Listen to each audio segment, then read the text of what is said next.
காலை வணக்கம். நேற்று புணர்ச்சி பார்த்தோம் இல்லையா? அந்த புணர்ச்சி சம்பந்தமான சொற்கள் இயல்பு புணர்ச்சி எது எது, அடுத்து தோன்றல் விகாரம் இருக்கக்கூடிய புணர்ச்சி சொற்கள், கெடுதல் விகாரம் இருக்கக்கூடியது, கெடுதல் விகாரம் இருக்கக்கூடிய சொற்கள் எல்லாமே கலந்து உங்களுக்கு கரும்பலகையில் எழுதி போட்டிருக்கேன். இதுல இயல்பு புணர்ச்சிக்குரிய சொற்கள் எது எது அப்படின்னு கண்டுபிடிக்கிறது யாரு? வாப்பா இயல்பு புணர்ச்சிக்குரிய சொற்கள் எது எது அப்படின்னு சொல்லிட்டு அந்த சொற்களுக்கு நேரம் இதை வச்சு அந்த சொல்லை மட்டும் சொல்லணும். சரியா?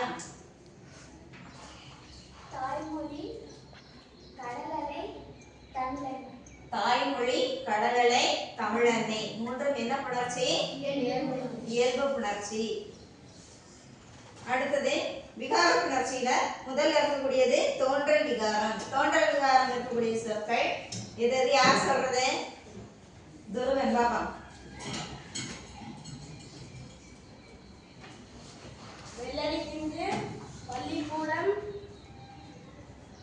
பட்டுப்புழு, மிகப்பெரிய. மிகப்பெரிய. Very good. கிளாப் பண்ணு. தோன்றல் விகாரம் இருக்கக்கூடிய சொற்கள் எது எது? வெள்ளரி பிஞ்சு, பள்ளிக்கூடம், பட்டுப்புழு, மிகப்பெரிய. இந்த 4 சொற்களை தோன்றல் விகாரம் இருக்கக்கூடிய சொற்கள். அடுத்தது கெடுதல் விகாரம் இருக்கக்கூடிய சொற்கள் யார் சொல்றது?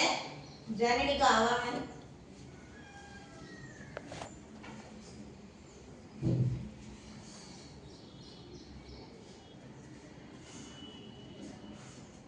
கெடுதல் விகாரம் ஒரு சொல் ஒரு எழுத்து நீங்கி இருக்கணும். கெடுதல் விகாரம் ஈரநிலம், மறவே, மனமகிழ்ச்சி, பாடநூல். Very good. ஈரநிலம், பாடநூல், மறவே, மனமகிழ்ச்சி. இந்த 4 சொற்களை ஒரே ஒரு எழுத்து மட்டும் நீங்கி இருக்குது. அது என்ன எழுத்து நீங்குச்சு? இம். என்ன எழுத்து? இம் நீங்கினதுனால அது கெடுதல் விகாரம். அடுத்து திரிதல் விகாரம் இருக்கக்கூடிய சொற்கள் ஸ்ரீலேகாமன்.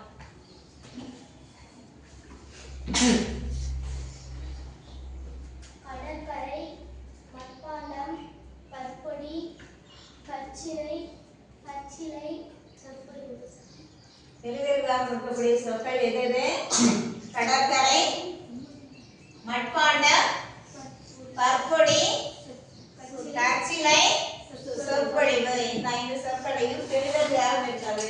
இப்போ கடற்கரை, கடல் புட்டக்கரை, கடற்கரை. அப்ப இல் என்ன மாறி இருக்குது? இறாக மாறி இருக்கு. அதனாலதான் இதை நம்ம திரிதல் விகாரம் அப்படின்னு சொல்றோம்.